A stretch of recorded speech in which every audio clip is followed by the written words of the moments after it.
नमस्कार दोस्तों। आज का जो प्रश्न है, इस तरह के प्रश्न यूपीएससी हर साल कम से कम एक तो पूछती ही है। और ये मतलब इसका एरिया फिक्स है, लगभग फिक्स है कि हाँ यहीं से आएगा। तीन चीज़ें आप जब पढ़ रहे हो, चाहे वो आर्ट एंड कल्चर हो पहली बात, या फिर आपका मेडिवल हिस्ट्री वाला पोर्शन है, या एंशियंट हिस्ट्री में। एंशियंट हिस्ट्री से ज़्यादा मेडिवल हिस्ट्री के प्रश्न ज़्यादा आते हैं, प्रशासनिक शब्द या कुछ ऐसे ही कि ये इसका क्या मतलब है, ये पूछ लिया जाता है। तो ये मैं बात कर रहा हूँ डिमांड की।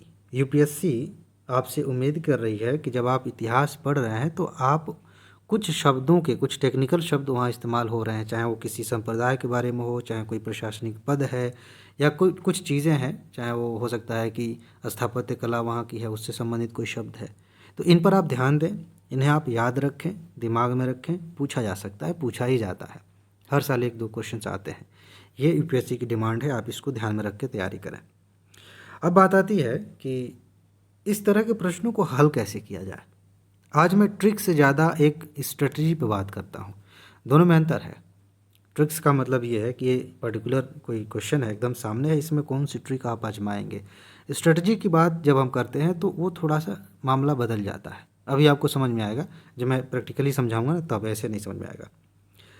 जब भी आपको इस तरह के प्रश्न दिखें एग्जामिनेशन हॉल में, दो परिस्थितियाँ बन सकती हैं।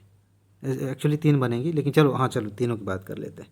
एक परिस्थिति ये बन सकती है कि आपको एग्जैक्टली पता है कि इसमें से सही उत्तर क्या है। आप मतलब आपने पढ़ा है, ये सब चीज़ें आपको पता है, या फिर कोई एक ही पता है, आपने एलिमिनेशन मेथड लगाया और आपने वो खोज लिया। वो मैं यहाँ भी बता सकता हूँ। देखिए इसका एग्जैक्ट उत्तर क्या है मैं बता दूँ।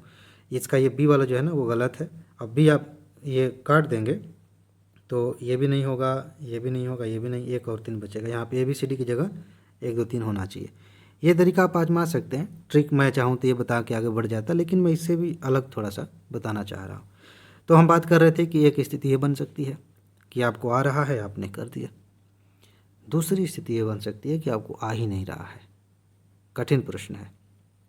और तीसरी मिक्स कि थोड़ा बहुत आ रहा है, कन्फ्यूज़न है। तो मान लेते हैं कि आपको पहली छोड़ के दूसरी और तीसरी परिस्थितियों में आपने पाया खुद को, फिर क्या करेंगे।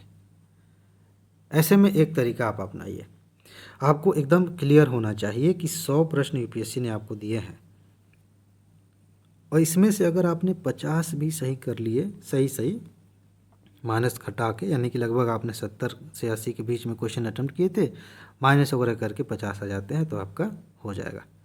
यानी कि कुछ प्रश्न ऐसे होते हैं जिन्हें आप छोड़ सकते हैं, छोड़ा ही जाना चाहिए। उनके साथ झगड़ा नहीं करना, लड़ाई नहीं करनी, और अपनी शक्ति नहीं दिखानी, आपको प्री क्वालिफाई करना है। ऐसे में आप ये करिए कि इस तरह के प्रश्नों को, चाहे आपको बिल्कुल नहीं आ रहा है या फिर आप कंफ्यूज्ड हैं, इस तरह के प्रश्नों को छोड़कर आगे बढ़िए। और बाद में आकर के, अगर आपके पास समय है तो बाद में आइए, इस पे दिमाग लगाइए। वरना पता है क्या होता है, ऐसे प्रश्न हमारी एनर्जी को सोख लेते हैं, दिमाग ख़राब हो जाता है, दिमाग गर्म हो जाता है, ऐसा लगता है कि धुआं निकल रहा है दिमाग से। अगर नहीं आ रहा है तो, आ रहा है तो मज़ा आ जाएगा, वो तो सिंपल सी चीज़ है। नहीं आ रहा है तो अब परिव्राजक क्या है, श्रमण क्या है, उपासक का क्या मतलब होता था, ये आप फिर कन्फ्यूजन में पड़ जाएंगे, फिर दिक्कत हो जाएगी।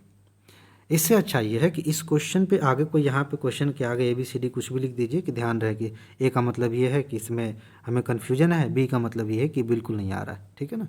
ऐसा कुछ लिख सकते हैं, वो आपके ऊपर है। तो इस तरह से करके आप आगे बढ़ेंगे, आपका समय बचेगा, आपकी एनर्जी बचेगी, और जो अगला प्रश्न है उस प्रश्न पे आप अच्छे से सोच पाएंगे, दिमाग लगा पाएंगे। ये भी बहुत बड़ी स्ट्रेटजी है। आपको सारे प्रश्नों को ऐसे ही नहीं देखना है, एक ही तरीके से नहीं देखना, सावधान बाय स्पेशली ऐसा नहीं देखना। जो प्रश्न आ रहे हैं फर्स्ट राउंड में उनको अच्छे से हल करिए। जो ऐसे कन्फ्यूजन वाले हैं, जो कठिन है, मैं मान के चल रहा हूँ सामान्य तौर पे कि ये क्वेश्चन आपके लिए कठिन हो सकता है, इसीलिए बात बता रहा हूँ। ये बहुत काम आएगा, सिर्फ एक क्वेश्चन की बात नहीं है। बहुत सारे प्रश्न ऐसे आते हैं फर्स्ट राउंड में, जिन्होंने पहली भी रैंक लाई है उनसे भी पूछिए, वो बताएंगे आपको कि 100 में से मुश्किल से 30-25 ऐसे प्रश्न होते हैं जिनको देख के लगता है कि ये मुझे बिल्कुल आ रहा है, अच्छे से आ रहा है। बाकी सब ऐसे ही हवाबाजी होती है, ट्रिक्स लगाना होता है, हमें अपना दिमाग इस्तेमाल करना होता है, थोड़ी समझदारी दिखानी होती है। और उसी में से एक सबसे शानदार समझदारी ये है कि ऐसे प्रश्नों को आप देखिए, कन्फ्यूजन है, छोड़िए, आगे बढ़िए, वापस आइएगा 1 घंटे के अंदर। आप लगभग 1 घंटे में आप एक राउंड पूरा कर लेते हैं, तो फिर आके उन प्रश्नों को दोबारा से देखना शुरू करिए जिनमें कन्फ्यूजन था। ये बहुत शानदार स्ट्रेटजी है, आप इस पे काम करें।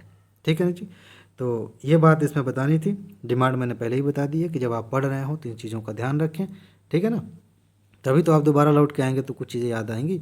एक मज़ेदार बात मैं आपको बताऊंगा कभी कि कैसे हमारा दिमाग काम करता है एग्ज़ाम में, और कैसे आप उसका लाभ ले सकते हैं मैक्सिमम। कैसे जब इन चीज़ों को छोड़ते हैं तब आपके दिमाग में क्या चलता है, कैसे आप अपनी सोई हुई क्षमताओं को जगा सकते हैं। बड़ा मज़ा आएगा। ठीक है जी, तो कभी बाद में बात करेंगे, फिलहाल इसमें इतना ही है।